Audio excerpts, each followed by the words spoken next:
Hello,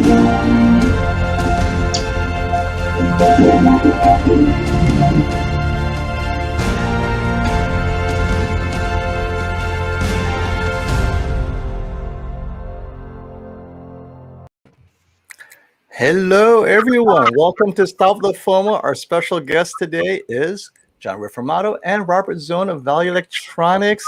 And, well, I'm so excited to see you guys today. And today we have John at his home. No longer stuffing your head right next to Robert.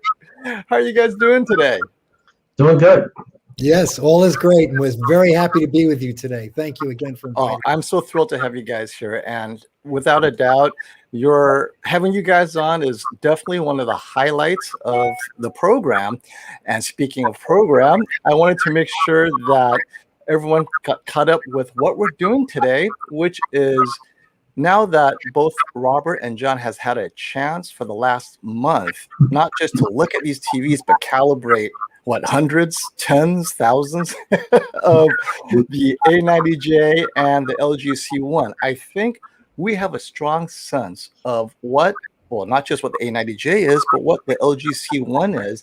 And what's amazing about both of these TVs is, even though they're several thousand apart, they're amazing performers, but they each have their use case. So what I'm hoping to do today is explore what the strengths of the C1 is. Like, why would you upgrade from a C10 to a C1? Or rather, if you're deciding between a C10 or a C1, what does the C1 bring to the table? You know, why pay that extra 500 or 400 depending on what the price is? And if you are considering the A90J, why the A90J over the C1? Beyond, it's more expensive, it must be better. We want to dive into that. So, and at the very end, we're going to go over kind of where OLED TVs are launching, because I know there's some delays here and there. So, and everyone who are super chatting, thank you so much. We will definitely get to your questions. And so I'll try to catch them as we go throughout the live stream today. Oh, and how long do I have you guys? I should have asked that at the beginning. So I'll make sure to stay on track. John, do you have a schedule for today? No. Oh, great. Then I'll try to keep it within an hour and a half, because I know you're over the East Coast. If you have eaten or not eaten, I want to make sure that you all get fed. So we'll start with going from 2020 OLEDs to the 2021 OLEDs generally. And I know you shared something with me earlier off air that I wanted you to get into, Robert, which is specifically in 2020, we have the older OLED panels, which, if you notice, the color in the older one, which is overlaid by the new one, the new OLED panel has a bit more color separation, right? And this is the spectral power distribution, the SPD, that shows that, this new panel is different. And this is what LG was so excited about at CES. They call it this new luminance element. And almost every show at CES from LG was promoting this new luminance element. And a lot of people thought, wait, this must be reserved for the G series, because that's where they were promoting it. But then we discover, wait, there are some 2021 C1s with the EVO panel, but then there are some C1s that don't have it. So I'd like you to take the floor, Robert. What's the difference? How can consumers make sure they're getting a C1 with EVO panel? Yeah, and literally minutes before we went to the backstage, I got some updates from some of my technical contacts at LG. And here's what's happened with the panel itself. There's only one panel. It's what LG Electronics nicknamed the EVO panel. That's not an LG display name. All the 2021 LG OLEDs will use the new EVO panel. What they did is they added an extra layer of green OLED to brighten the luminance level, and they enhanced the red and the blue, which you can see in the chart that you're showing here. So they enhanced the red and the blue, which separated them a little bit more and gave it better color saturation. So the blue and the red is enhanced. The green is extra luminance level. So then that's what the new panel does. And John might know even a little bit more to add because he's more technical than I am, and he's been evaluating and measuring these panels a lot more carefully. And then I can also tell you some new information on the processor as well, which I just got seconds ago. Oh, great. Go ahead, John.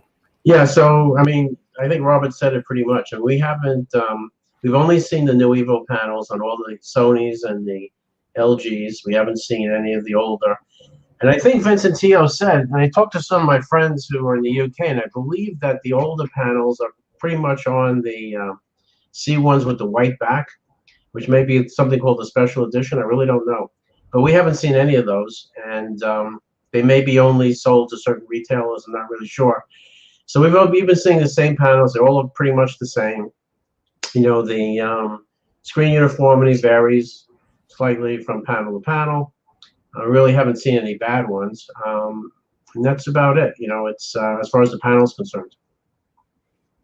Just to emphasize for those who missed it, what you're seeing, Robert, is all the LG C1s sold in our region, right, USA, are getting the new updated panel, what we call the Evo panel, but LG's clarified Evo is actually the whole package. It's not just a panel, but it's everything else. But it is the new panel. And is it being shared by other makers like Sony on the A90J? Yes. So LG Display makes one panel for everybody. Okay. And Panasonic gets it, and every A80J, you think the A80J's got it too? Yes. Oh, that's wonderful. So everyone, if you're wondering, right, A80J, A90J, and C1, all the 2021 models in the US are getting this panel. And we're supposed to be seeing better color saturation and better color accuracy because of the spectral distribution of this new way of enhancing the red and the blue and adding the green. And is that what you're observing, John? Better color volume as well. You know, it's really hard to tell. It's really hard to tell. You know, out of the box, the set comes. It's hard. You know, I really can't say definitively that yes, it's absolutely more accurate. It's better. You know, yada yada. I really can't say that. I mean, it's as good or slightly better than what we've seen from last year. You know, the other thing too is we've been using the new Calman 2021 with the new Aurora Color engine. Yes. And that's really makes the set really accurate. I could tell you, like every set we calibrate with that color engine, the set calibrates perfectly, and you get super accurate colors, and everything's like super excellent. But so that's why I really can't tell. You know, is it the Calman software calibration? You know, my calibration process. Or is it, you know, coming from the TV itself? It's really hard to tell. But I can tell you this, is that at the end of the day, when you look at the color checker and you look at, if I use light space or color space and start looking, you know, do a profile on the TV and start looking at the, you know, how the set performs, you know, I guess I could say it's probably, you know, more accurate. As I said, it's either as or a little bit more accurate than we had. I don't see any like strange spikes in colors like we used to. Like a lot of times you used to see a spike in brown or yellow, and there's certain telltale colors that you know that were off last year and the year before that you really needed calibration to fix. And I really haven't seen that on these new sets. And speaking of last year's being off or whatnot, oh, before I jump into that, were you going to mention something, Robert? You said that there was something else that came seconds ago. I didn't want to forget. Yeah. I got some updated information on what changes were done in the new 2020 Gen 4 A9 processor that enhanced it from the Gen 3 2020. So what LG has done is they've added more memory to the chip.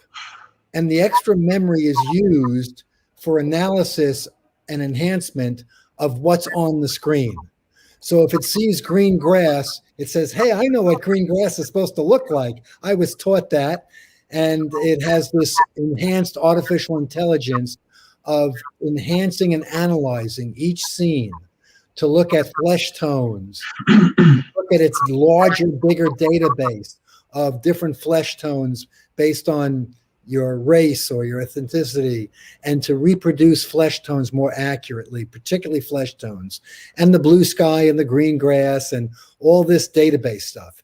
It has a very new and upgraded algorithm for how the HDR works. So it's tone mapping, they claim to me, to be more accurate in higher peak lumens areas.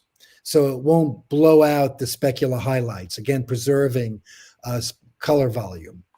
It has the rest of its audio. It now upmixes 2-channel to 5.1.2, emulating 5.1.2. And it has auto volume leveling. So if you switch to a commercial where they cranked up the volume, it automatically levels that volume. It has a new voice, a clearer voice. So dialogue is dedicated to be much clearer. It has a phantom center channel. And this is all new for the A9 Gen 4 processor. And that would be the LG C1. They would have that. C1 and the G1 shares the same processor. And also, just to add, they also improved the motion.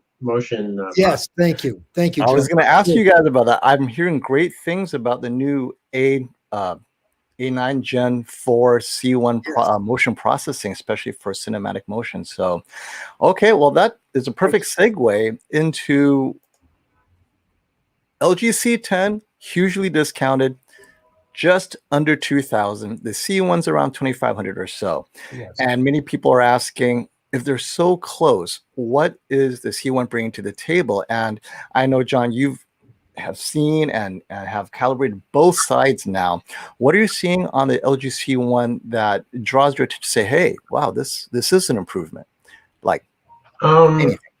Just hang on a second. Sorry, I had just to stop that call. It's hard to put into words. I think the C1 is an improvement over the CX in like a whole bunch of ways that Robert spoke to you about.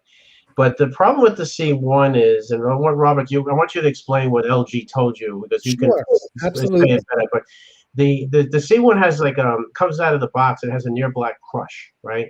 And Robert will explain what LG said, from the beginning. So the picture looks a little on the darker side, and then once you calibrate it, you can correct this, and then the picture looks fine.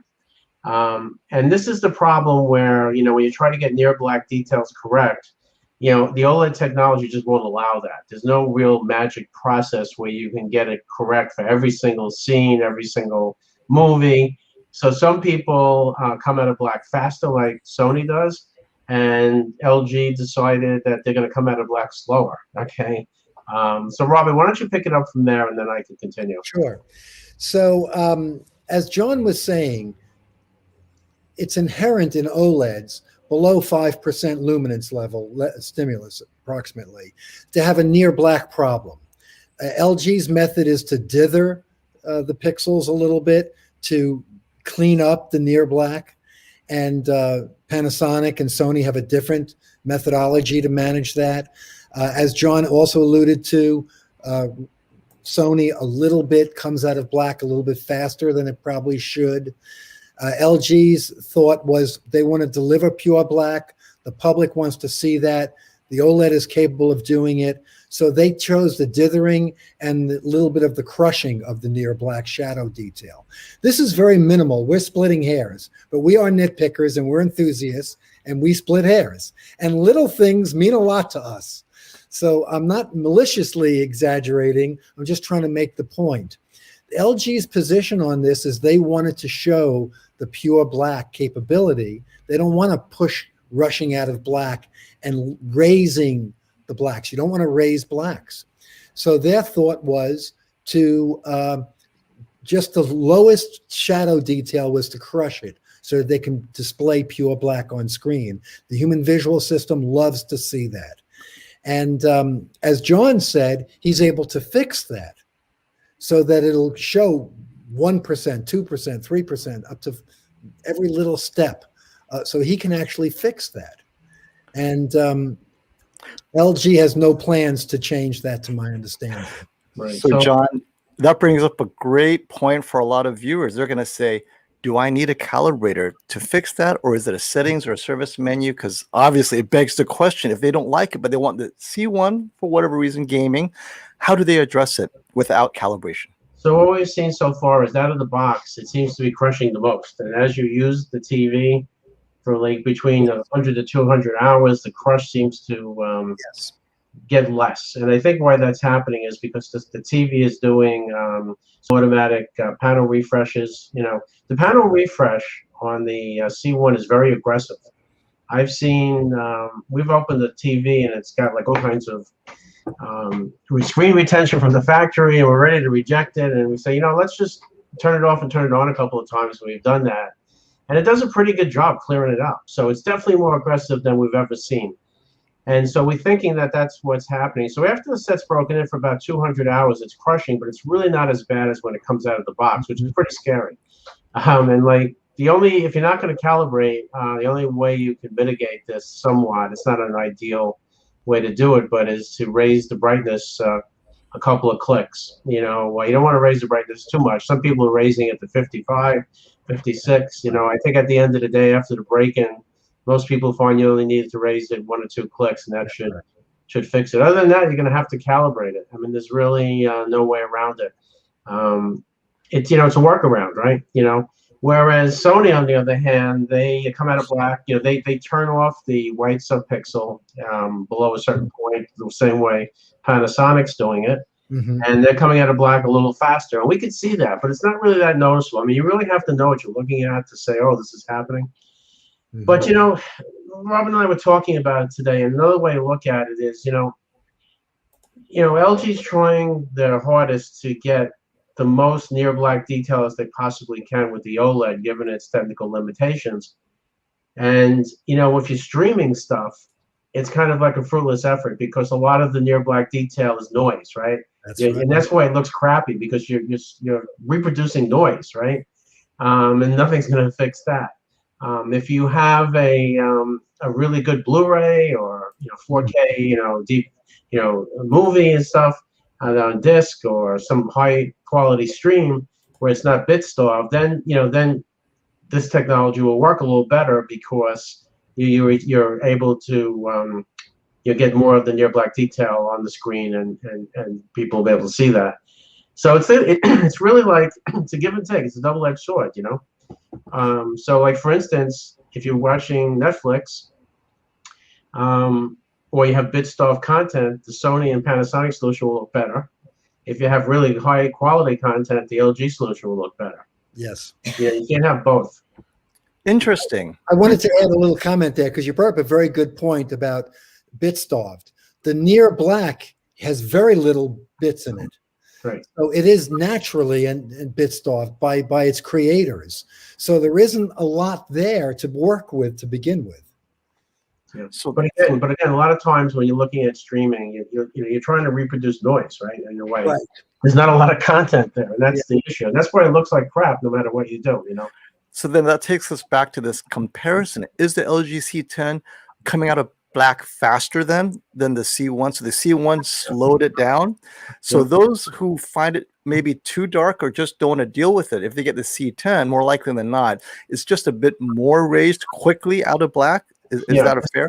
Yeah, the C10 works pretty well. I mean, it has its problems with near black detail, just like any OLED has. But I think they really got it. I think they really had it. They got it right, with the C10.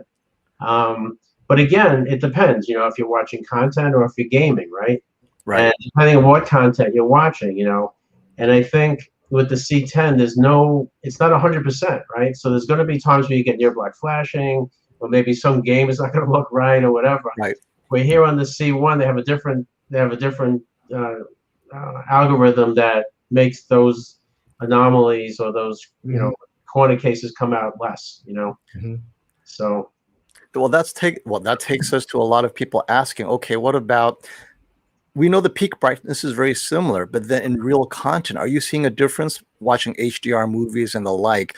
Do you see the C1 as making any improvements over the LG C10 in terms of HDR content, spectacular highlights, anything like that? Looks the same to me. That's what I thought. The problem that you have is with the C10, I think the average, when I say average, I'm talking of, the samples that we see, you see a peak HDR luminance of anywhere between 650 and 700 nits. And we do see sets that are higher. There's no question. Like I have a set that's consistently 730 nits, right? Just happened to be one of the early ones that we got, well, probably the first one we got in the store. And I brought that home and I kept it. And you know, other people report up to 750 and maybe even a little higher. So there are bright CXs, but generally, you know, on the average, they're usually between 650 and 700 nits. The C1, on the other hand, on the average, are always over 700 nits. You know, they're usually between 700 and, you know, I've measured them, you know, sometimes 720, 715, some even a little higher. But they're in that range. They're always over 700, you know, in the low 700s. So they are brighter. So the problem that you say is, well, does the HDR look better? Well, you know, brightness-wise, remember, brightness is logarithmic, right? So when you visually look at it, you need to see like a big change in brightness for your visual system to notice it. So that kind of change of like 50 nits, even if it was 100 nits, it would be really super hard to see. You know, as far as specular highlights and things like that, it looks, you know, the C1 does a great job. You know, there's no question, it's improved. But is it like dramatic? I would say no, you know, in my mind, just my personal opinion. I would agree. The step above the CX, but it's not a dramatic step, you know? Right. So if you have a C8 or a C9 and you want to see some more, you know, significant improvements, then go to the C1 for sure. But if you have a CX or GX, I don't think you're going to see, you know, there's motion better, you know, it's better upscaling, but it's incrementally better, right? It's not dramatic, you know. What about the improvement in color? So it has the new panel, which should give you better color saturation or separation. Do you notice it in real content, the LG C1's color improvement over the C10, if any? The only thing I see is the accuracy may be a little bit better. I don't see any like crazy spikes, you know, any particular colors that are out of range, you know, from the factory. We haven't run I haven't had a chance. I've been so busy in this, so I haven't had a chance to run a checker on the color volume yet. We did it on the A90J, so we have that. So I have to run that. But I mean, you know, it looks pretty comparable. I know everybody wants to say, oh, the Evo panel is going to give you like revolutionary difference in picture quality, but I think it's, you know, I don't really see it, and I don't think any of the reviewers have seen it either. Nobody, I've not seen one review where they say you've got to have the Evo panel because the picture quality on the Evo panel is just so much better that you just can't. You just got to get it right. I've never seen that, right? And I've, you know, in my testing in the store, the C1 is an excellent premium set. There's no question, super quality, excellent picture, but I just don't see any huge difference, you know, over the CX, you know, and the A90J, you know, you have different picture processing going on with the chipset, so that's where you see a lot of the differences, you know. Right. That's all I really could say about it. You know, it's good or bad, right? I mean, you know, the other way you can look at it too is I think LG with this Evo panel can drive the panel harder without the heatsink, right? Because it draws less power, it's a little more efficient. So I think that was another plus on their part, was they're able to get the nits higher, you know, higher peak luminance without having a heatsink. On the other hand, you know, Sony decided to put the heatsink in, right? The intelligent heatsink, and their sets are usually a little bit higher than what the LG's read. Now, speaking of that heatsink, one of the benefits of that was the ABL was much less aggressive on the A90J. But then how about from the C10 to the C1? Did you notice a less aggressive ABL on the C1? Yes, that's less aggressive, and but you know, LG's always been that way, right? I mean, they're always pushing the envelope when it comes to that. Okay, so one noticeable improvement would be the less aggressive ABL. If people are watching hockey, which tends to have the ABL trigger, the C1 might be the way to go. And that's what they're paying the premium for, is the ABL is less aggressive, or gamers who have bright scenes. Okay, well, fair enough. This is kind of what we expected. And there's one last question I'll answer because you didn't answer it yet. Is the Dolby Vision, right? So I'm going to tell you right now, the Dolby Vision on the C1, the CX, and the Sony look identical, virtually identical. And the reason is because they're all TV-led Dolby Vision, and the Dolby Vision engine does all the processing, right? So there's very little that the TV manufacturer is going to do to make that change, and that's why they all look pretty much the same, and they're all excellent. And I think Vincent Teo did a test recently, and showed that same result. And that's a great point you bring up, because a lot of people are seeing the A9G dropping in price finally. And that's one thing, is if they're looking at Dolby Vision on the A9G, it may be a little bit darker. Is that kind of like the difference, right? Yeah, I mean, what is the difference between the TV LED and the a player LED as far as quality, picture quality? That's like a really big, explosive question. Well, it's obsolete anyway, so you're not hurting anyone's feelings now, right? It's the point of the matter is, the reason why the TV LED never really worked right was because the excuse me, the source device, whether it's a DVD player or a Blu-ray player or a game or whatever, has to provide the tone mapping to the TV, right? And sometimes the tone mapping information, and sometimes that doesn't get there, or there is no tone mapping information.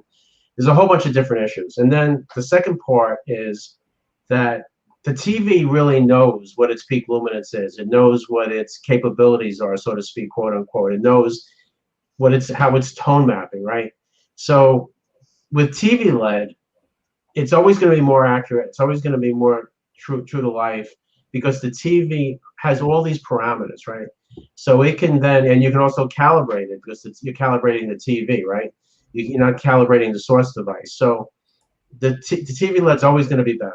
And then the other thing too is, when you have TV LED, because it has the light sensor, then you can then do like Dolby Vision IQ, or homegrown versions of that, where you can use the light sensor to adjust the the brightness or the midtones of the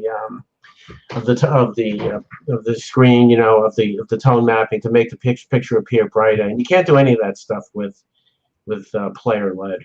So now, whether it's bright or dark, I really, I'll be honest with you, I really didn't do enough testing with that. The guy to ask is Dwayne, Dwayne Davis. Right. He's the guy.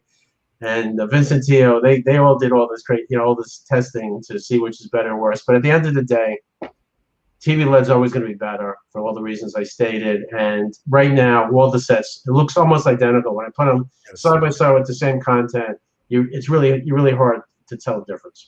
Okay. Before we jump, oh yes, Robert, please. Just to summarize very quickly, if you own a CX and you're not interested in a bigger screen size or something, a second TV, there's no real reason to upgrade. But there is minimal to moderate being more than minimal, upgrades in peak lumens and HDR tone mapping, in the audio performance of it, the processor as well, the way the specular response is. And most importantly, which we didn't mention yet, is that it'll have a longer life of enhancements and firmware updates. And John and I have the ear of the right people at LG, and we put through requests for things that we want to see them either fix or enhance. And they respond very well with upgrades. So you'll have a longer life of firmware updates with a 2021 C1.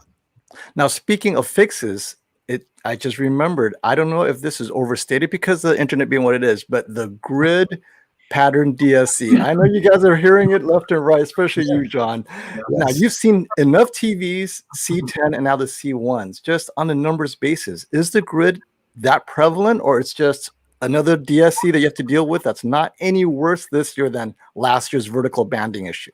It's the latter. I mean, the bottom line is, every set, let me put it this way, it's a couple of good things, right? Every set has banding, tinting, and grid to some extent or another. There's no sets that have zero. I mean, if you look hard enough and you know where to look and how to look, you're going to find something. Now, the good news this year is that the banding on most all these sets is very good, right? There's very little vignetting at the very low IREs. The banding, even if it has some banding, it's very slight, and it's usually not noticeable in content. There have been a couple of really bad panels out there, but by and large, I think LG Display's got banding under control, which is good. Not like 2016, we had jail bars and all this other crazy stuff. But people forget, right? they see something on their set and goes, wow, this is horrible, right? But it's like light years better than what it used to be. Anyway, as far as tinting goes, it's the same kind of thing.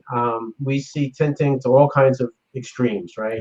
Very, very little that you can barely see it, to some sets that's too much, you got to reject it.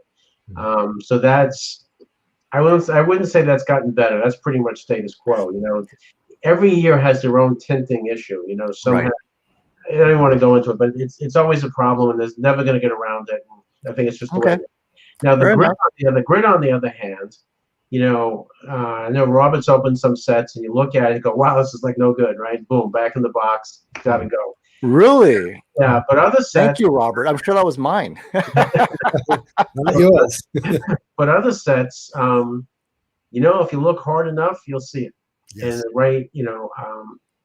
the right content, you're going to see it. And I think every set has it. I also believe that, and it's not only Sony's have it, the LGs have it. Any panel coming from LG Display has it to one extent or another. Now, some people say they have zero, they have no grid, right? And their sets probably have it minimally, right? They just can't see it, but they all have it, and we don't really know why it's caused or whatever, but it's like a fact of life with OLED. There's always going to be something every year, and the grid for the last 2 years has been causing a lot of problems for people. And I think a great segue from this would be this super chat I would like to hit. C1 A90J, thank you, Stelios Arianousos, for the super chat. Is the only difference between the C1 and A90J that heat lamination? Because they're debating between the 83-inch, right? And relatively speaking, $2,000 difference isn't that bad. Now we're talking, for an extra $2,000, am I just paying for a better heat sink? And I know you don't have either one. The 83 inches are not in yet, but what are your expectations of the differences between 83-inch C1 and A90J, the only two 83-inch OLEDs out this year? You want me to start with that? I mean, personally, I like the heatsink, all right, because it's an intelligent heatsink. Yes. And so they're able to control it, with software, they can control the output of the panel. And I think for burn-in and to push the set safely to all these extremes, I think the heatsink solution is excellent, because again, you could monitor it. There's a feedback loop, right? Right, Robert? It's like intelligent. They told us it was an intelligent heatsink, and you can see that because when you start putting, high luminance patches up for a long time, you could see how the TV starts cutting back, and as it gets a little cooler, it goes higher again. It's pretty interesting to watch. So personally, I like the heatsink solution. But that doesn't mean the heatsink solution is no good. It's fine. You know what I'm saying? I just think when it comes to pushing the panel to its limits, I think, in my personal opinion, the heatsink is probably the safer bet. You know what I'm saying? If it's implemented properly. So that's I don't know, Robert, if you have any other thoughts on this. Well, although they're the same size class, we are comparing an entry-level LG to a flagship Master Series. So it's fair to compare them because they're the only two 83-inch OLEDs. So there's nothing wrong with doing that. But we are comparing an entry-level to a flagship model. And this was a big year for Sony in enhancements as well. So it is significantly brighter. These panels are producing a lot more light. The new processor is exceptional. And the build quality, the audio performance, if you care about that, I would say the Master Series is a big upgrade this year and would be quite a bit of an enhancement over a C1. Well, and the C1 is appreciably lower priced. Yeah. And it's not a bad TV. It's a great TV. Yeah, explain what LG told you about comparing the C1 to the A80J versus the A90. Yeah, so what they said was you should compare the G1, which doesn't come in an 83, but it does come in 55 and 65, just like an A90 does. So those are the ones to compare head to head. They have the brighter panel, the brighter Evo. It's the same panel, but it's brighter. And maybe we can share some information. You'll be back, right, when the G1 comes in, definitely. Yeah, well, we probably know a little more now. I don't know how much we're allowed to say. But as to why it's brighter, the G1 is brighter. And we should be comparing G1 to A90J. Now, we can't do that in an 83-inch. So it's fair to compare it to a C1. But there is a fair difference of $2,000 between the two. And there's a lot of times a budget won't permit you to go to $8,000, but you can get a big screen like that for $6,000, and there'd be no problem. Nobody would be unhappy with an 83-inch C1. It's a very fine TV to have. And the one thing that Robert and John, you mentioned that I think people forget is heat is the enemy of all electronics. And having a heat sink, you're not pushing it bright all the time, but it's just cooling it better, even at regular normal reference levels, right? Yep. 200 nits, 300 nits. That's The right. life of an OLED is extended because you're letting that cool, you're cooling it more effectively. Thank you for adding that very important part, and I'm sorry that John and I missed it. The one thing that John said, which I wanted to mention as well, is it's very intelligent the way the heatsink system works. It's a whole system. It monitors the temperature across the screen, and if some area is getting more heat, it'll dissipate that heat faster. I don't know the methodology of how they're doing it, but they are monitoring the temperature and applying more of the dissipation in areas where the heat is building up. So the temperature is stabilized across the panel. I think what they're doing basically is they're monitoring, like Robert said, they're monitoring the temperature, and depending on if one part is getting too hot, I guess maybe they're decreasing the luminance slightly, you know, where they're constantly adjusting the luminance dynamically to make sure the panel is stable. Yeah, I will tell you this, okay? When I calibrate the sets with the heatsink, the Sonys, it is noticeably more stable. Yes. There's no question in my mind. I mean, especially when you're doing HDR or any kind of bright room kind of picture mode. When the panel, when you're putting those kind of bright patches up, the OLED's always all over the place, very unstable.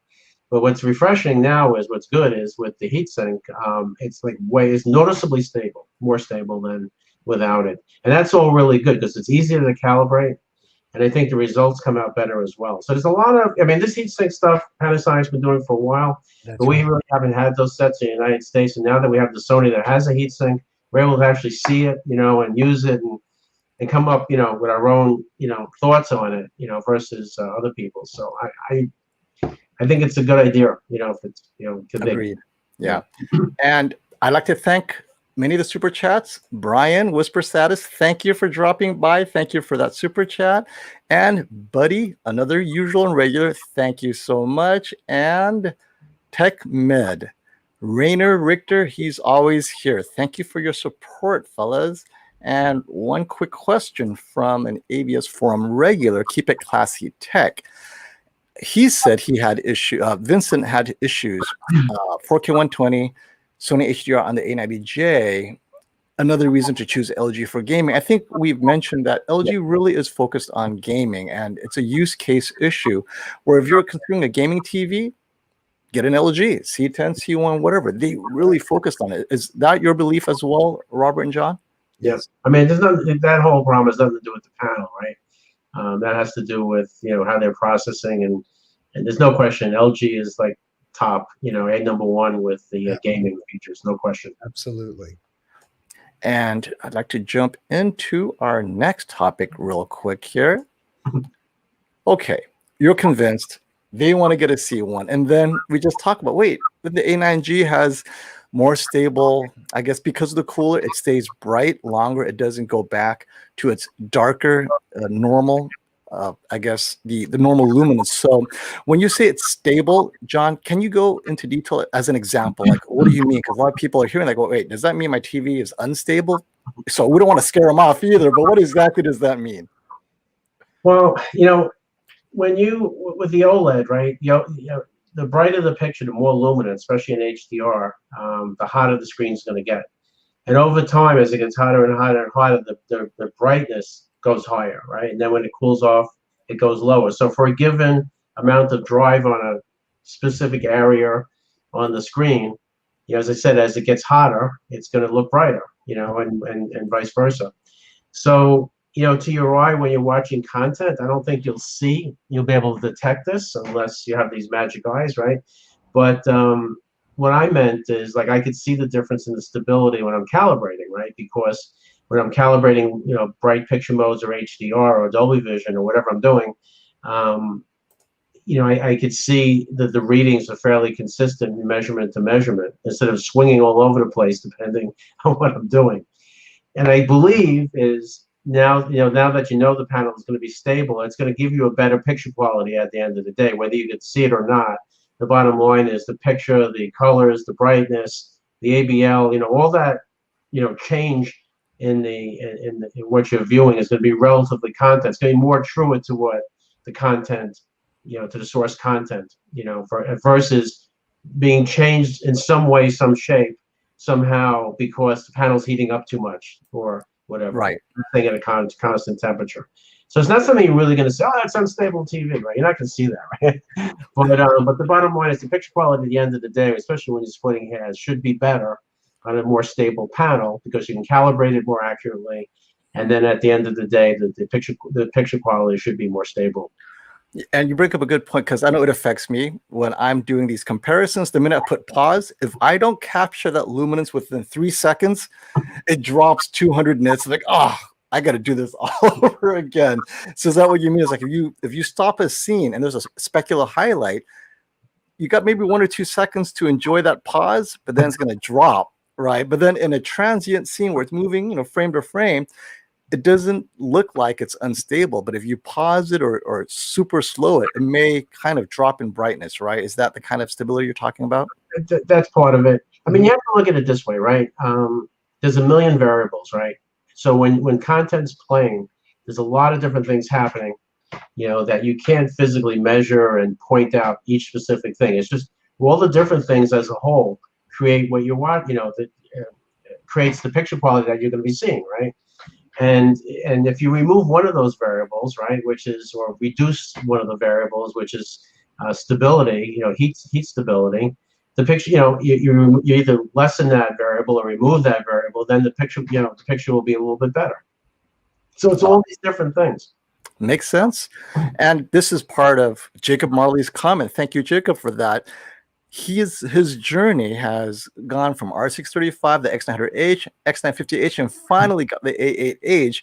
And it's this education, right? A lot of people, they don't know what their use case is. They hear OLED, and then they open the internet. It's like, wait, there's like 7 OLED models from the C10 all the way to 2021. So we hope to share the collective knowledge of not just Robert, Zone, and John Reformato, but owners as well, right? As use cases pop up, people discover weird and interesting things to share and firmware updates that continue to change.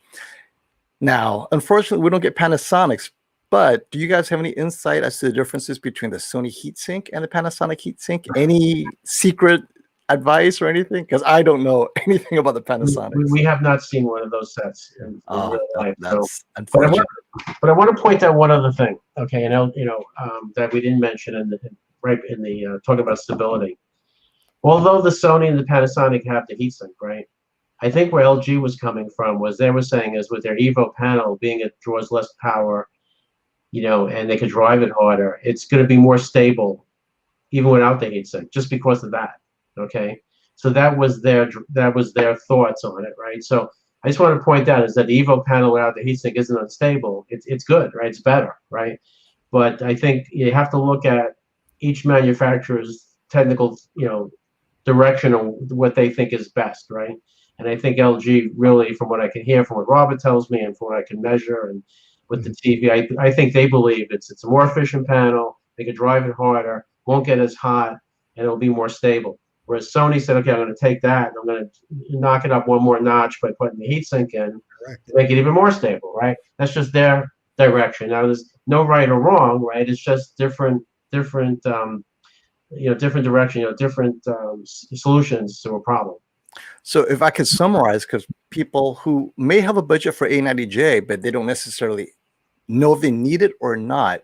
One is the heatsink, and the second one is, although they both share the new latest Evo OLED panel, the XR chip, the way it takes, for example, going from black to near black is a bit slower. The C1, faster, right? The C1's a bit slower, so it may appear darker, but then over time, that actually solves itself as well. And gaming, obviously, the C1. ABL, the C1 is better than the C10, but the A90J ABL is probably even more or even less aggressive ABL because of the heatsink. Is it fair to say that as well? Now, what about overall brightness? I'm hearing that this, like you said, the C1 on average is about maybe 80 nits on average brighter than the C10, just because they're doing a better job of maybe binning for the C1. Is the A90J, if you're watching just regular content, we're not stopping special HDR, does it appear any brighter than the C1, or pretty much very similar in most content between the C1 and the You're talking A90J? about the A90J, right? Because we don't Yes, have. A90J, right. So we're not talking C1, A90J, just the overall feel for the brightness. So, I really like LG. I really do. So don't take this the wrong way. But I mean, when we've had them in the showroom side by side, the A90J just appears brighter to me because of the specular highlights. Okay. Now, again, you're comparing the C to the, like as Robert said, there's two different class sets, right? What I really want to see is how the G1 looks, right? The G1 I'm expecting, based on what we hear from LG, to be a lot closer to the A90J. Correct. So it's kind of unfair to compare the C1 to the A90J and say, okay, one looks brighter than the other, because LG's aiming targeting the C1 against the A80, right? Not the A90 Sony. So we're gonna have to wait and see what the G1s look like. And that's what I'm excited to hear, because a lot of people are hearing, because they don't have the TVs and they're not on display, but various reviewers are unable to distinguish, saying, wait, A90J isn't that bright, or my A90J is too dim. So having you guys seen so many, you get a feel for the collective average, because sometimes you have that panel lottery. You have the unusually bright C1 versus the unusually dim something else. And then suddenly maybe you think the C1 is everything, but we're talking about averages. And I think both of you seeing enough TVs, you get a feel for that average. And that's what we're hoping to get a sense for. Yeah, so I can tell you that right now. I mean, especially with the A90Js, I think I've calibrated almost 50 of them now, I think, and I lost track. But the point is, they're very consistent. These Evo panels are very good. I mean, they're very consistent. We've only calibrated a couple of 77 C1s. They're all roughly about the same. Whereas like last year with the CX, I would see one panel that was like noticeably brighter than the other. You know what I'm saying? There was more variance, where this year with the Evo panel, at least the ones we've seen so far, they seem to be very consistent. I'm not saying they're 100% exactly the same. That's not the case. But again, you're talking like maybe 20, 30, 40 nits maybe difference either way. You know what I'm saying? And that's, to me, that's very close, because your eye can't distinguish it. And there's always going to be some panel variation, and that's minor, in my mind. Agreed. And I think our discussion here just answered Stephen Dominguez's super chat question. Any thoughts on the Sony A80J versus the C1 versus A90J? So, Stephen, hopefully you jumped in time to hear both Robert and John say you can't compare the A90J to either the C1 or A80J because they're a tier apart. The A90J, although maybe sharing the same OLED panel, the latest 2021 panel, we're talking a heatsink, changes its stability, it changes its average brightness, its specular highlights will be just a little bit richer. And I think when we're talking about the highest end, isn't the last 2% is like 50% of the price, right? Whether you're going, hey, my car could go 150 miles an hour, but for an extra 10 miles an hour, 20 miles an hour, you're paying like $10,000, right? So I think a lot of people are hoping that you would say, oh, A80J, A90J is indistinguishable, just get the A80J. But you have to understand the differences. What other differences can you offer for the A90J other than what we've already mentioned that maybe someone might justify? Go ahead, Robert. That a little bit. So as you know, on the A80J, you do have, everybody has the Evo panel, but on the A90J, you're going to be picking a brighter panel, partly because of the heat sink and the way they control it. So you'll have a 20% or so brighter panel. That's going to help in high ambient light. That's going to help when you're watching HDR 4K content. You have the better built-in audio system. You can use it as all the audio actuators of your center channel, or just use the TV audio. It has surprisingly, I can't believe I'm saying this, for a television, it has very good built-in audio. You also have a slightly better build quality. And I think that covers most of the differences on the A90. You have the same processor. So it's brighter. It has better built-in audio. And I'm missing one little thing, but that's pretty much the differences there. So if the audio matters, if the peak lumens matters because you have a high ambient light room, or you watch a lot of 4K HDR content, over the long term, every day you're going to love that TV, you might be able to rationalize the extra cost of the A90J. Thank you, Robert. And one last thing, it is a master series. That means a lot to Sony. So they do a full QC. It's not the same QC that we do, because we even rejected 4 of theirs. But they do a QC, so they do eliminate. They are very clean out of the box. They do a very quick little calibration, and they set this magical white point offset. So that and the backlit remote control. I forgot to mention that. It's the only. The remote is great. Right? Thank you again. Excellent. It's the only TV in 2021 with a backlit remote, right? None of the other brands or models have that. And you get an extra year of Bravia Core with more certificates for free movies as well. Okay. Backlit remote's really nice. I like the remote. The remote is really cool. Yeah. Especially since we're always in the dark. Like, like pull out my cell phone. What is this? Thank you for super chat. I just want to say one thing. Yes. We, as I said, we haven't seen the G1s, right? But I would expect. My guess, Refamato's guess on this one is that I think brightness-wise, when you put it next to the A90J, it's probably going to be similar. I think what we're going to see is a difference in the processing, right, between the LG chip and the Sony chip. That's, I think, where we're going to see in the picture processing there'll be some differences, because they have their own unique formula, right? The look, right? Yeah, look and feel, however what they're trying to target, right? So it's going to be really interesting to see how that how they compare that way as well. I would doubt, I may be wrong, but I may doubt that it'll be identical. But maybe the LG does something better than the Sony. Maybe the Sony does something better than the LG. We don't know. But until we compare it, we'll be able to see. And they're only a firmware update from changing their mind. You know what? No one likes that. We'll just change it again, right? Oh, you can do that. Thank you, Super Chat from In Layman's Terms. Our buddy from Down Under, he's also starting a YouTube channel, and he's checking out all these various reviewers and calibrators. Thank you so much. We have a question for you, John. Keep it classy, tech. Can you detail C1 measure modified Judd offset? What does that mean? Okay, so what we found was, it's you can look up, you can Google what the modified Judd offset is, but basically what it is, it's a different white point that's specially made for RGB OLEDs, right? Where if you display white on a regular RGB, not a WRGB, it will look green. Will have a greenish tint compared to what a regular white point would be on an LCD or another reference monitor. So they modified the white point so that it vectors it away from green to make the white look similar or identical, But so the modified Judd offset's always been for RGB OLED, right? And I don't know really what the history is or the genesis is, but excuse me, they decided, the manufacturers decided to try using that with a WRGB. It's like this, some people like it, some people don't. It's supposed to make the WRGB OLED look better, look more, like the reference. But then again, everybody sees color different, right? So, and it also depends on the equipment you're using. If you're using reference equipment and you can set the white point calibrate the white point perfectly, I think when you set the modified Judd offset, it may be a little bit better than trying to do it with equipment where it may be off, may not be really accurate, and you're way off someplace else and you shouldn't be. But again, whether it's D65 or it's the modified Judd offset or it's Dwayne Davis's special super duper, white point or somebody else's, right? Everybody has their own white point that they like and that they reference to, some reference in their mind that they feel is correct.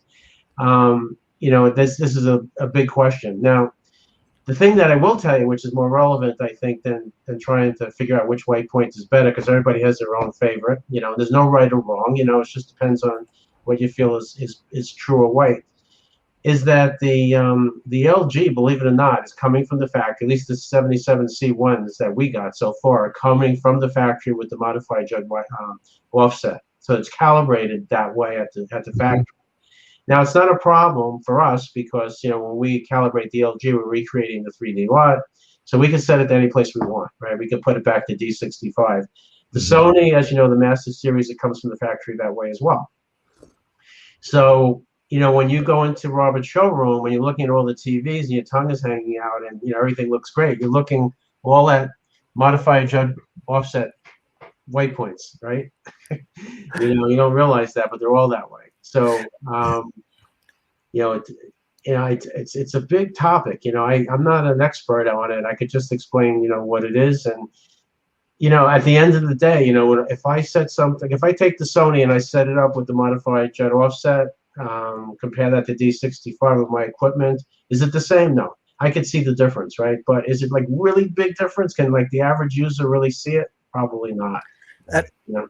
I think you bring up a great point. Is this sounds more like the calibrator would be able to play with it, but the most users who take it out of the box, on the one hand, it's out of their control, and on the other, if they're going to get it calibrated anyway, the calibrator would still make the necessary adjustments to bring it to color accurate, right? It doesn't necessarily change what the consumer can or cannot do, or is not drastic. It doesn't sound like it's a drastic improvement either way. But I will tell you this, right? And this is what's really interesting, right?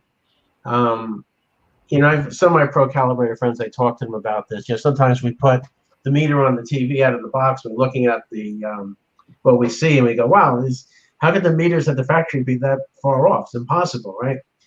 Anyway, it's because they're setting it to a different white point. So the thing that we did find is the Sonys, the Master Series Sonys, actually come from the factory really good. Yeah, they're way below Delta E3. You know, the CMS is good. You know, it's very accurate from the factory with that white point. You know, so and that's a good thing. Now the LGs, believe it or not, the ones we've looked at, if I go and scan them with my equipment set, with my software set to the modified Judd offset, is pretty good too. You know, they're both very good from the factory this year, which is unusual, which is not the same as it used to be. So if you're not getting it calibrated and you think it looks great, that's fine. It's probably pretty accurate. Now, when you calibrate it, of course, you know, you're going to make it even better, right? You bring it into the next level, right? So it's going to look even better. But this year, the good news is that even out of the box, most sets, not every one, but most sets are actually pretty good. And speaking of just calibration for the common man, have you got a chance to play with Apple's new color balance? Okay, then we'll move on because I don't get a chance. Disco Nick has a great question I think Robert can answer, because I know you Valley Electronics sells both projectors and TVs. So he's coming from a Panasonic plasma and a Panasonic projector. Should he go with a X950H 75-inch or the LG C10 or C1 65-inch? He watches mostly sports and movies. Which gives him that oomph, Robert? So in my opinion, if you've owned a plasma, and a very fine plasma being Panasonic, you've been spoiled by an emissive display. And I don't think you could be happy with a backlit LCD. As good as the X950 is, and it's one of the better LCDs, it still has all the inherent defects that are built into LCD that you can't avoid. Now, does the 10-inch size make a difference? Because this is a 75-inch X950H versus a 65. Would it still... I like screen size. I like bigger screen sizes. So, you know, there's a lot of value based on your seating distance. And if what your particular application is, if you view a lot at night or in the daytime, LCDs look fine. You don't see the glowing and haloing. The blacks are not as good, but you don't notice it as much. But at nighttime, you're going to want an OLED. You've been spoiled by a Panasonic plasma, one of the best plasmas ever made. I think it's difficult to go with a transmissive when you have a emissive display. So I would say you would want a CX or a C1, but I would like you to get the 77-inch as well. So sorry, I know that's not my budget. And I have to agree with you. That's normally my advice is if you've never had an OLED before, if you never had a plasma before, and he goes from projector to the 950H, the black to black is not that bad, but you're right. You're going from plasma, you're going to have to go to an OLED. Otherwise, you'll have 950H. Yeah. Something's amiss. Yeah. Okay. And another question. Anyone know what's going on with the 900H VRRALLM? Any updates, Robert, as to timelines? I know I was supposed to ask you. Put out was winter time. The only update I have is early winter. And they're sorry about all these delays, but one of the things that they're waiting for is more stable specs, because the spec is actually changing. So they're looking for a finalized spec from now the CTA is involved, Consumer Technology Association. Oh, so you got CES a governing board coming in to settle that. And I think I'm getting on that board as well of setting. Oh, congratulations. Yes, thank you. So I think that, well, what Sony tells me is they're waiting for a final spec, and there is some changes coming. But they are committed 100% solid in concrete, guaranteed. And I'm sorry for the delay in getting it to everybody. So, Pomo, if you ask me, my answer is, you see this crystal ball? I used to use this when I used to work at Verizon. I consulted to see actually when it was going to come, you know. I need to have that as part of my prop, right? White gloves and the crystal ball. Yeah. And this, thank you, Greg. Sony is they have more test engineers, or equal amount of test engineers do they have as development engineers. I've never seen a company that puts so much effort and time into trying to break things and test them before they make them go public. So they're not quick to put firmware updates out because they want to do it right without any defects. And there's a lot of things to test when you do a firmware that could break other things. But Sony is the best at preserving their integrity there. Agreed. Greg, thank you for the super chat. I think this question is targeted towards John. He recently purchased an A90J and wants to calibrate it. Is there any cheap or free pattern generators for CalMan for Sony, or does he have to swallow and pay for the video forage? So with the Sony, all you need is an SDR pattern generator, because Sony only supports calibrating the SDR, and then they generate the HDR and Dolby Vision offset. So you don't need the video forage or Meridio. So there's a whole bunch of Raspberry Pi based generators, and I think I'm trying to think of the one that on the Light Illusion website. I think you can go there, and they have one that they you can buy from them, I believe, with the specs and tell you how to get it. But that's probably the cheapest and the most accurate, because you want something that's bit accurate. So that's what I would suggest. Is really you're fortunate with the Sony. You don't need any really super expensive pattern generator, and there are ones that are reasonably priced that are bit accurate that you can use.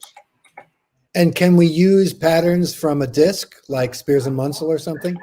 You can, but it's laborious. It's labor intensive. I'll see if as we're going, I'll see if I can find the name of that, but I just don't have it at the tip of my tongue. I keep forgetting the list. Thank you for the super chat, Jeff. And he has a question. I think I can answer this question. Since they're so much closer in price, might we get a calibrated picture comparison of the G1 versus the A80J? Well, Jeffrey, look at that. They're not even that close in price. The A80J is actually close in price to the C1. If you go to Valley Electronics, they're only $100 apart. What? No, not even that. They're $2 apart. Robert, what happened? Price dropped today. It just dropped today on A80Js. It dropped $300. Okay. Yeah. So let's talk about that real quick, because I think everyone has been expected to compare the A80J to the G1 because they were closer in price, a couple of hundred. But suddenly you have the C1 and the A80J literally at the same price, right? $1 or $2 apart. So what are your thoughts about the A80J against the C1? Are they natural competitors? Is one a tier higher? What have you seen based on quality, everything that is the A80J and the C1, now that they're only a few dollars apart? John, would you keep me out of trouble on this one? Sure, go ahead.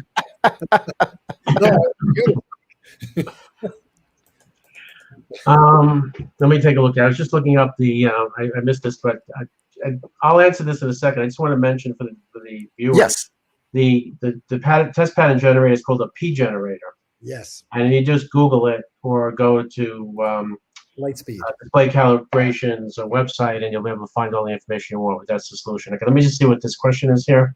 Oh, here we go. Yes, we are comparing the price now. The C1 and the A80J are literally $2 apart. So originally, everyone was thinking the A80J would go after the G1 because they were priced closer, but now it's actually priced. the same as the C1.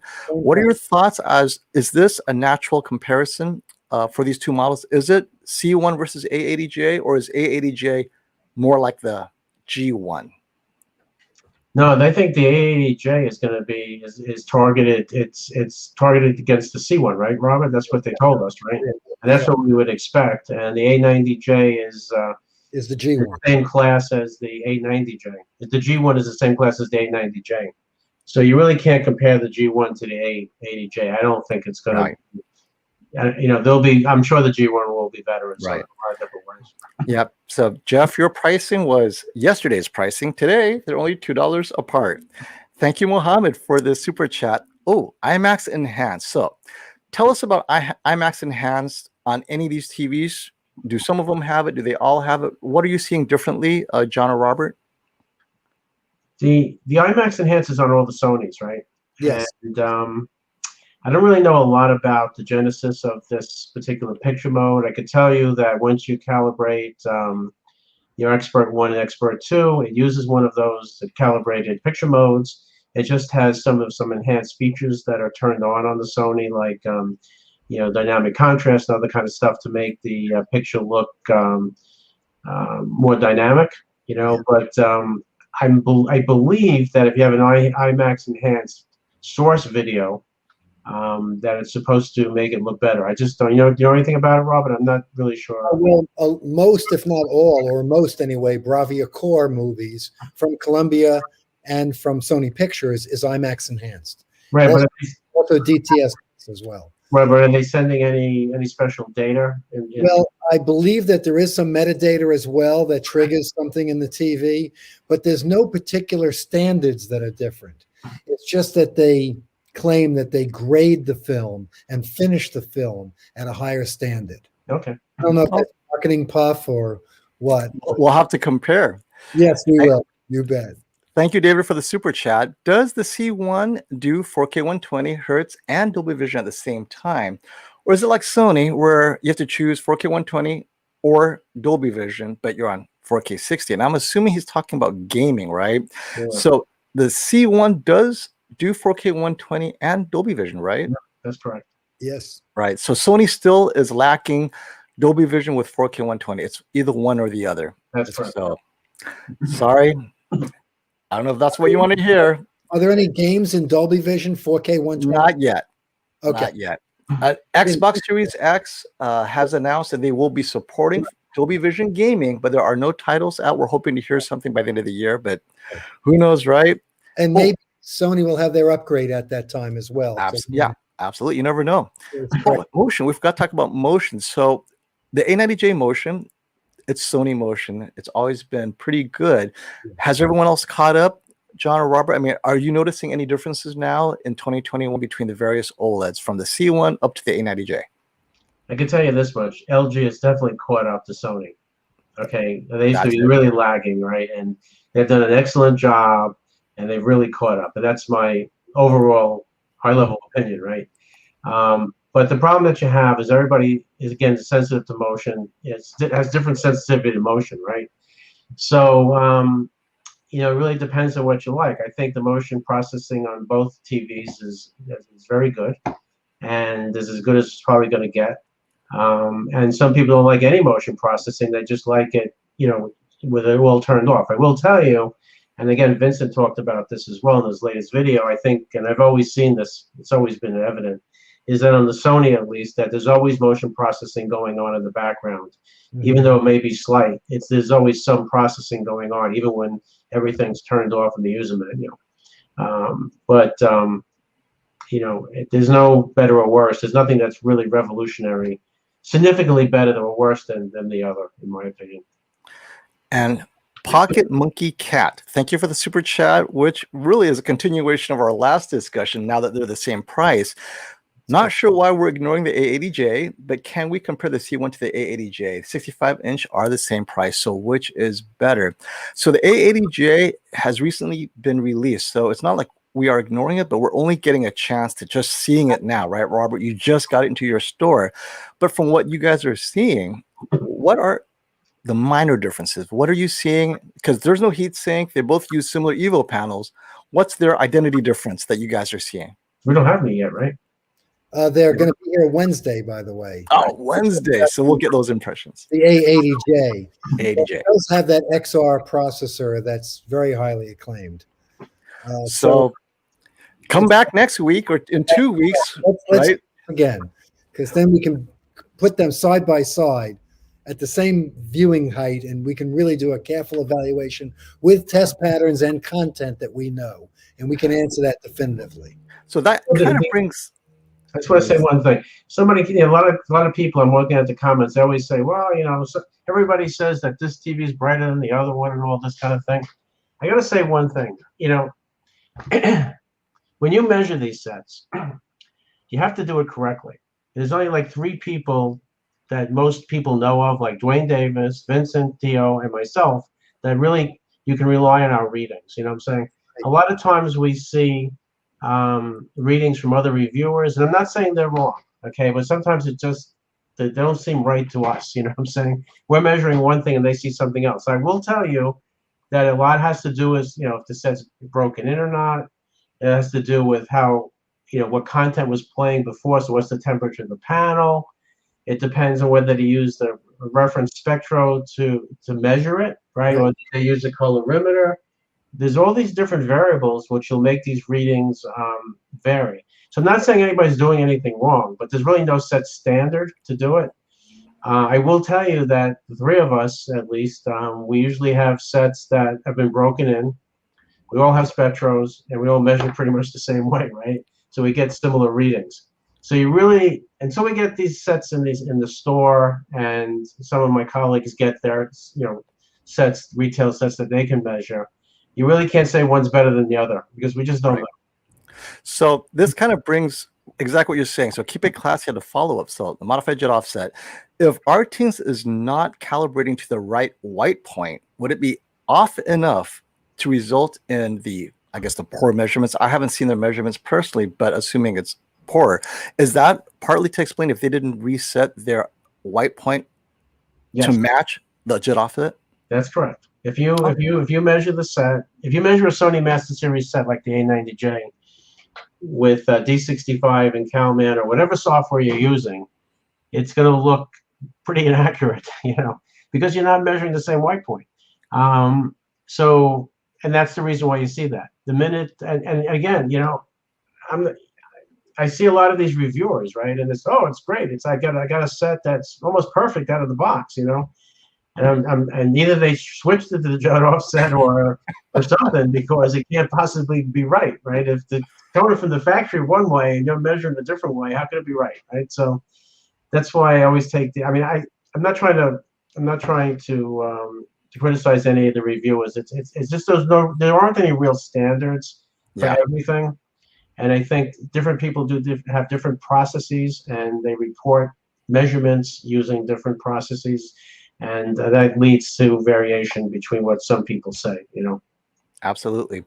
And now, Robert, since you're a retailer, you've seen the history of these brands over the course of years. And Cyborg GT's super chat question is, LG firmware updates will be more frequent than Sony firmware. So LG is the better brand.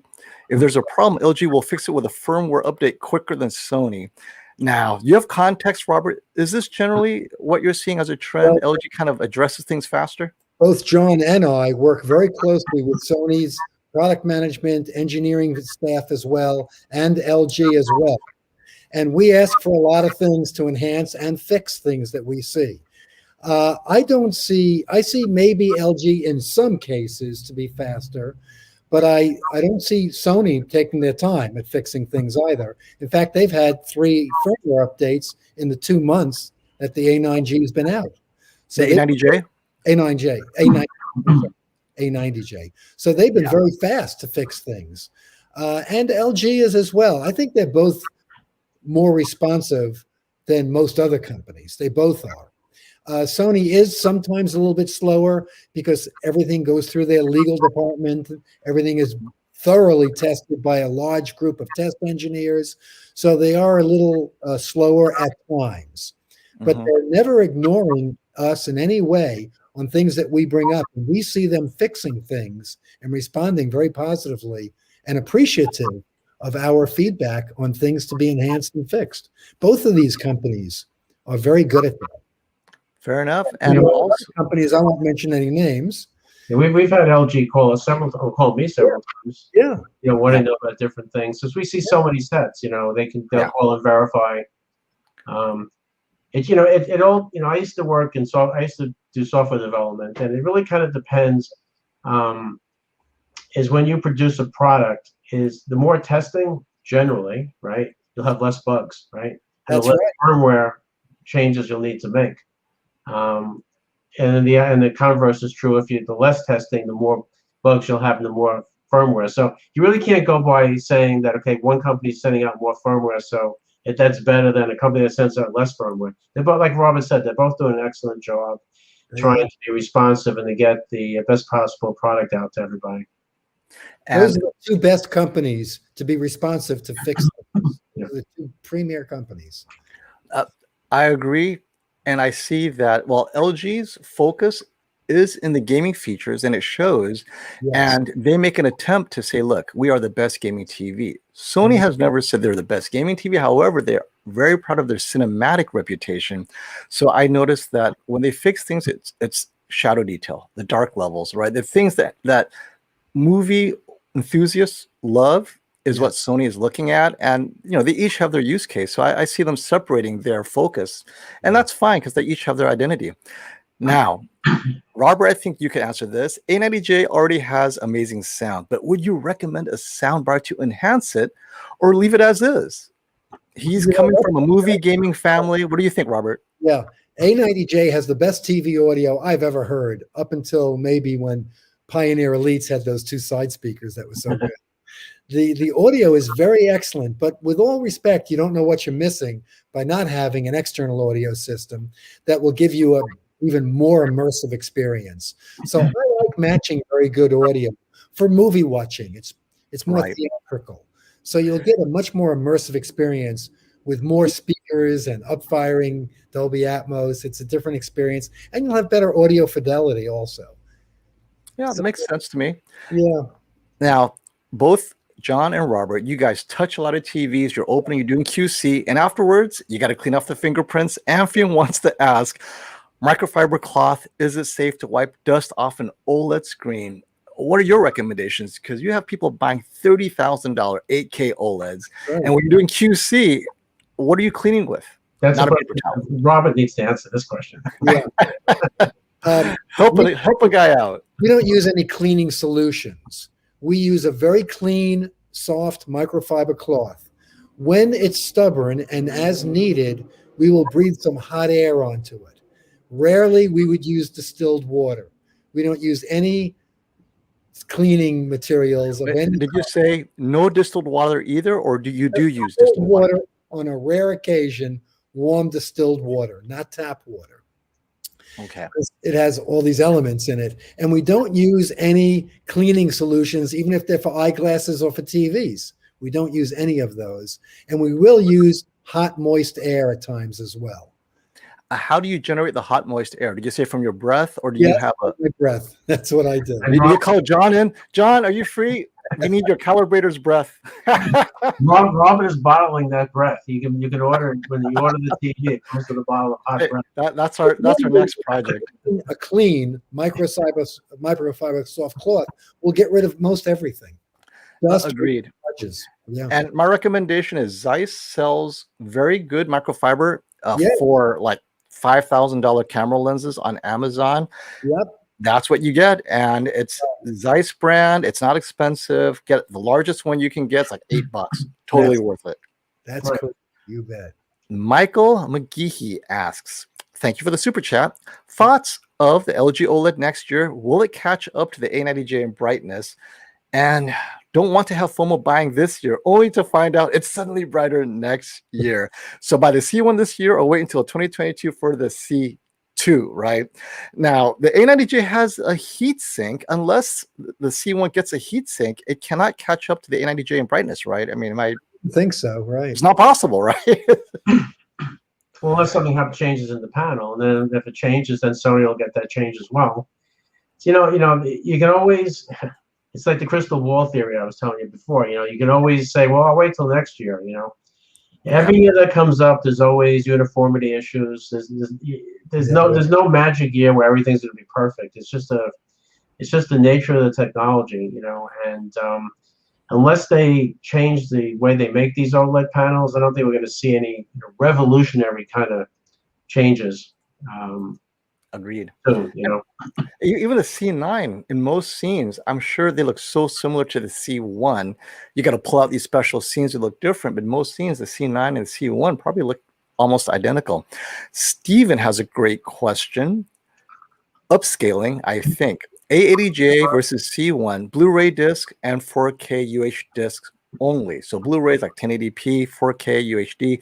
Have you seen any differences as far as upscaling? Now, since the A80J uses the same upscaling chip as the A90J, let's use the A90J as a proxy for now since we don't have it. Have you been able to see any differences in upscaling C1 versus A80J, John or Robert? Well, we don't have the A80Js, right? So how about A90J upscaling? Well, yeah. Well, so yeah, the A90J definitely, in my opinion, it's a little bit better than the C1 in upscaling for sure. And again, I keep referencing Vincent's video, the recent one he put out. He shows that difference. So it definitely is a little bit better. But then again, that's what Sony's known for, right? That's his Yep. And I think that makes sense that the A80J is nearly identical to A90J in most things, other than the heatsink. They're using the same XR processor, same EVO panel, but that heatsink is expensive. You have to have another processor to calculate, how do you cool, when do you cool, all that stuff. And that's what the extra $1,500 is you're paying for, is that cooling algorithm with the hardware as well. Adi, thank you for the super chat. Thoughts on upgrading from a TCL 55P series circa 2017 to the Sony A80J LG C1 65-inch? Come on, you're going from an LCD TV to an OLED. Either one, you're gonna love it. I choose one and you're gonna win. Any thoughts? Any reason not to upgrade? No reason. You're gonna love reason. 65-inch and really enjoy it. Thank you, unknown user. We'll wait for your question. Here it is. Boom. Given the 83-inch panels are only coming into two TV models, right? The C1 and the A90J. Differences in peak luminance or uniformity compared to other size special premium sets. Okay, so luminance, obviously, you got the heatsink. So we addressed that likely the A90J is going to be bright, but the uniformity in larger sizes consistently is an issue as a theme, but because the 83-inch panels are so unique and probably coming from the same factory, do you think Sony will still have that QC better baked? So maybe you'll get likely higher yields of better uniformity panels in 83-inch, Robert? What are your expectations as far as uniformity between the C1 and the A90J 83-inch size? I hate to just take guesses, and although I could leap to a guess, I never liked doing that, and we're going to have them in 3 weeks. We're going to have both C1s in 83-inch and A90Js, and we'll have butt up against each other. Can we talk about timing then? Because I think this is a great time to bring up. People are asking. So let's talk about the C1 48-inch. Do you have any release dates for that? The new date for that is the week of March 26th. On the 48-inch. It's moved. It's been very fluid. March 26th or May 26th? May 26th. Thank you. It was back in March, by the way. Right. May 26th. Thank you.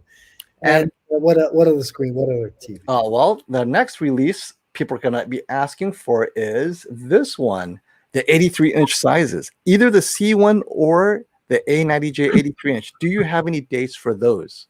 We might get a small allocation the end of the week of May 17th on 83-inch A90s. Okay. And another larger allocation 2 weeks later, the week of May 31st. And every 2 weeks thereafter. For the Sony A90J, 83-inch. And they can call you to pre-order and lock down that allocation. right And now. we're accepting reservations now with no deposits. Okay.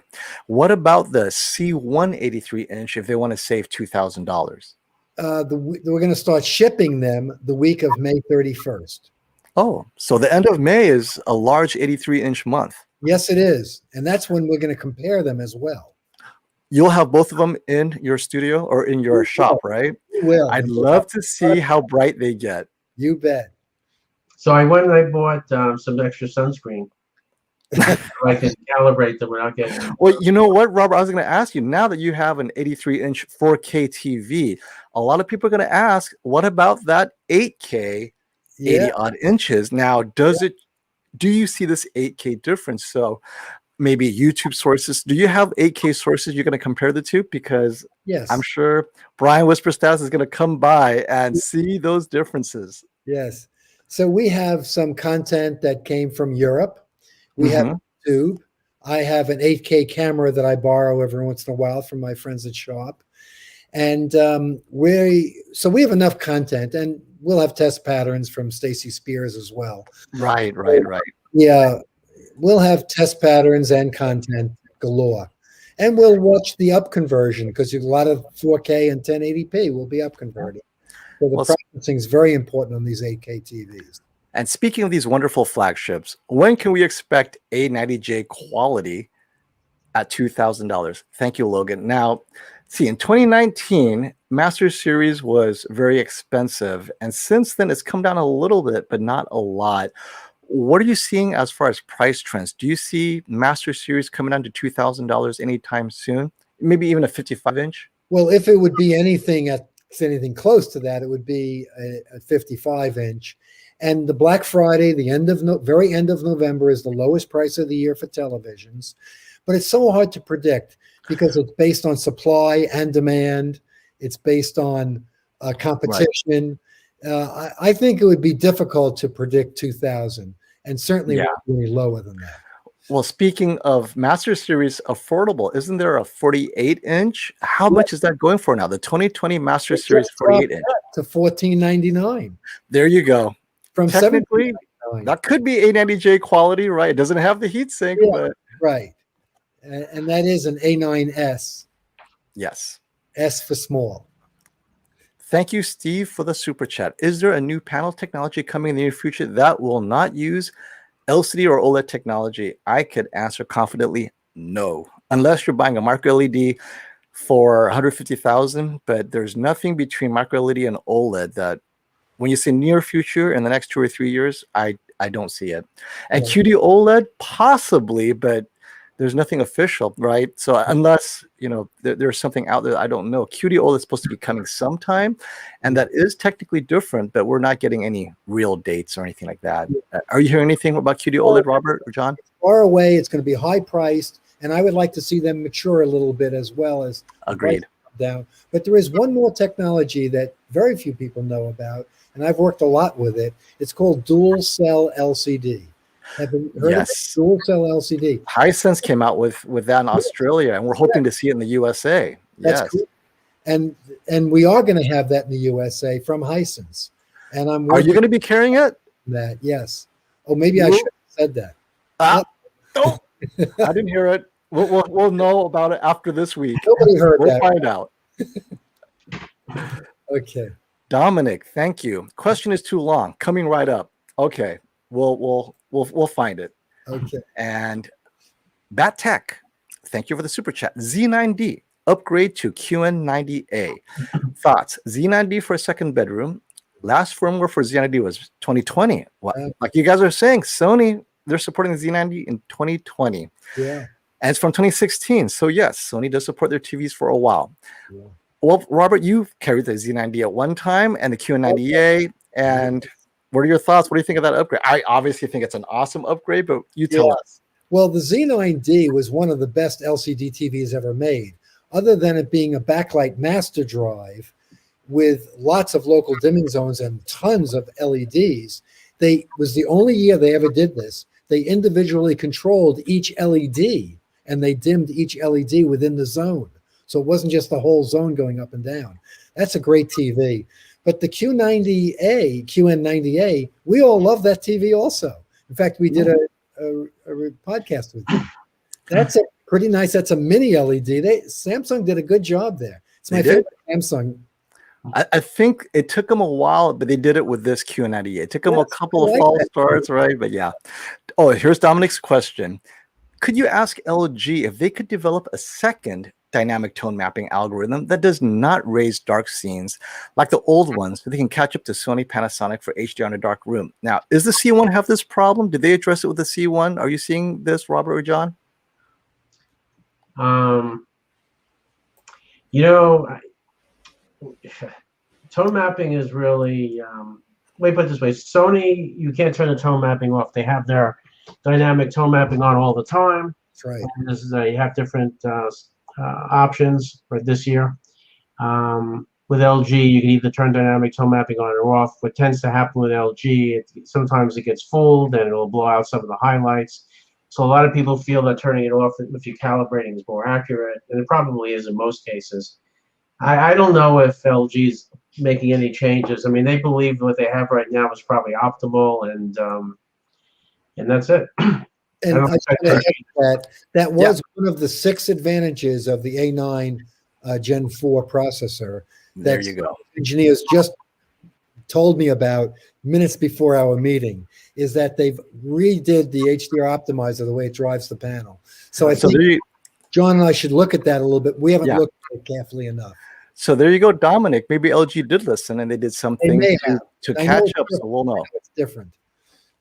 And unknown user, here's the question. And this is physics. Will the 83-inch get brighter than any other size? Everything being the same, a larger TV, a larger light source will always be brighter than a smaller light source with the same light per pixel. So the answer is yes, it may be too. Yeah, the A90J might get too bright, right? You're right, John. You'll be wearing sunglasses and sunscreen if you hit 1300 nits on an OLED, an 83-inch size. I'm gonna need your glasses. I know. Right? Yeah, all black, all black. You have a larger screen. Even specular highlights are larger, and you pump out a lot of light from a large screen like that. Yep. You're going to want to calibrate that to put it into the dark mode. Oh, yeah. Low ambient light viewing. You wouldn't enjoy it any other way. Well, if you're paying $6,000 or $8,000, I think the calibration fee is relatively speaking definitely worthwhile. If you're spending that much, get a QC'd and just call Robert. Absolutely. Sony X95J. Seems like OLED is all the hype. Well, I'm hearing great things about the X90J from Brian Whisper Status. He has your TV. He loves it. He tells me it's a clear jump from the X900H for what he's seen. He's had both. So we're hoping the X95J offers similar or even more of an upgrade from last year's 950H. Is that your expectation, Robert? It will, and I know that it will. I worked with Sony on this. They brought me out to their engineers, and we worked on this. This XR processor is a big upgrade. So it's a big upgrade to get an X90J from a 900H, and it will be a very big upgrade. They'll have more local dimming zones. They'll have more LEDs per zone. It'll be 50% brighter. This is a big upgrade. It'll have very nice audio built in again. Yeah, I'm very optimistic for the X95. And the X90 is very nice, but the X95J. I am too. I'll be getting that as soon as June rolls around. Yeah. Thank you, Michelle, for the super sticker. And just a quick FYI, we'll probably be wrapping up in the next 5 minutes. Let everyone go. So I'm going to catch up to all my super chats. Make sure you get your questions answered. And if you haven't asked a question and you want a super chat, just hold on to it. We're going to have another live stream once the A80J and the G1 comes in. We'll have a massive 4-way comparison so we can finally answer which TV. I want to add one more comment on that. Yes. I enjoy so much being here and appreciate it so much and love your members here. And I will always come back and answer questions as they're posted.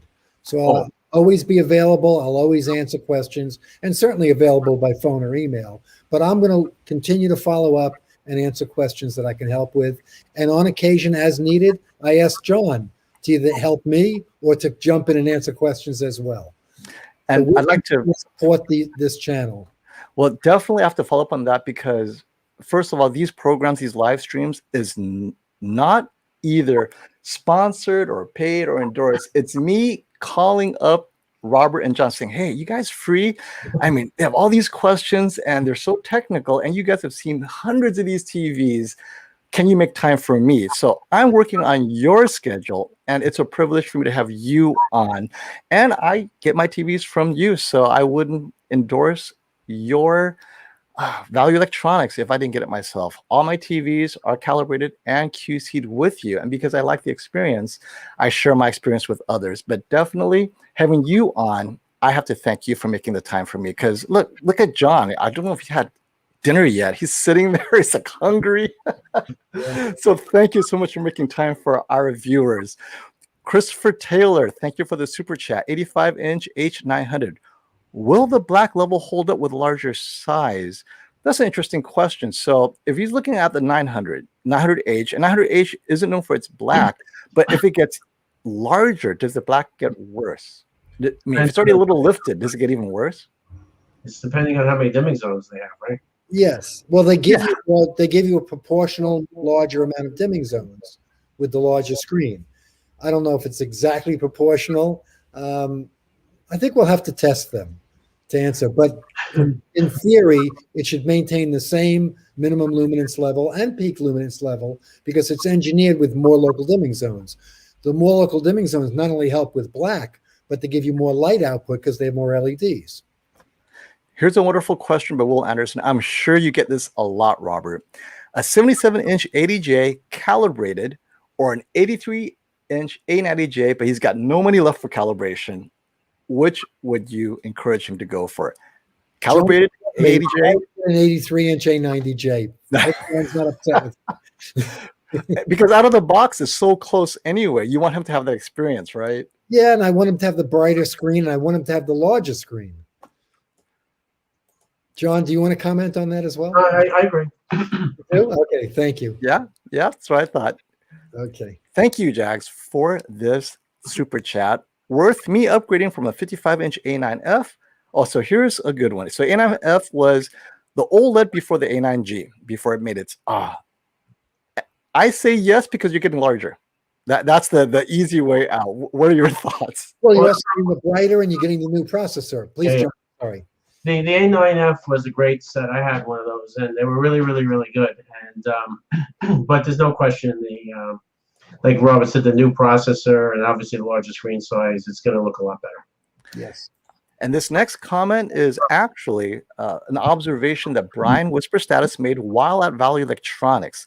He said that the LG C1077 had softer image at 4K than the smaller sizes. Any concerns that this will be the case if you go up to the 83-inch 4K C1 or A90J? So this is pretty valid. Now you're getting large, not to say 4K isn't enough resolution. What are your thoughts on that? Well, if you follow the guidelines of the recommended viewing distance, it's all about our acuity to see things like the pixel array. You won't see that with our human visual system unless you get very close. When you get very close, yes, an 83-inch is going to have pixels that are spread apart more and that are larger in size. And you will see that if you get close enough to the screen. You buy an 83-inch to be that close. Right. So at an 83-inch screen, you would want to be maybe close to 7 or 8 feet back. You won't see the pixels. Well, go ahead. I'm sorry. I can remember that one time before I really knew you very well. I was in Manhattan at the shootout, and Joe Kane was there with this TV, showing how close you have to sit to the TV. Right? That's right in front of it, right? Wait, Joe Kane made an appearance? You guys are getting celebrities. Oh, he comes to a lot of our shootouts, yeah. But you remember that, Robert, where he was saying you had to sit so close to the TV and he rearranged his living room furniture and stuff. So it's not possible to notice the softness difference. When Whisper Status 74, Brian was with me and we did that, we were less than a foot away from the screen, less than a foot. And you can see that if you just step back 2 or 3 feet. I want to make this comment, the last thing we talk about before we head out, because I think this is a wonderful comment. Michelle, I think I'm going to pause on buying TVs for a while. I have 9 in my apartment right now. So, and this is what happens when you have a little bit too much FOMO is you end up with 9 TV. And I talk to Mike all the time, so I'm just joshing with him, but it is true. He is like every year, he's like, I think I'll pick up another TCL this year. And I'm thinking, where do you eat? But this is the kind of enthusiasts we have on our channel. And so when you guys come on, I'm telling you, you guys are celebrities on my channel. So thank you so much for coming on. And I look forward to bringing you guys back on again when the A80J, you've had time to sit around with, and the G1, and then we'll have a master review of all four compared with the various differences, because I mean, they're all priced so similar. I think there is a use case for each of them, but we'll figure it out. So everyone, thank you so much for coming on. And this one is for John. I think I caught this one just in time because I cannot answer this. John, you know of any calibrators in Dubai? Let me think a second. I don't know. Google is your friend, Mohammed. Yes. And please come by. Oh, and didn't you say they can call you, right? Your phone number is posted on your website. So give Valley Electronics a call if you have any questions that I didn't get to. So until next time, everyone, thank you so much, and stop the FOMO. Oh, wait. I want to make sure. There we go. And Get just your head out of one there. more item very quickly. Yes. The time that you invite us back when we're going to have a G1 and the 83-inch TVs. As Oh, well. yeah. Yeah. Well, then we'll see John sunburned at that time, right? Because he'll be the C1 after calibration, then the A90J, and he's going to come home all red-faced. A80Js. We're also going to have the Z9J as well. So we're going to have to schedule some pretty serious. No, wait. Now that Z9J really will burn the skin and the hair and the eyebrows off of John's face. So I'm looking forward to seeing. 3,000 nits. And also, All right. ISF Imaging Science Foundation, you can find calibrators in Dubai and all over the world. Oh, so there you go. So Mohammed, did you hear that? If you didn't check out ISF. They have a global directory of calibrators, and you know, maybe John will vacation in Dubai one day. Until next time, everyone, thank you so much for watching. Bye-bye. Thank you.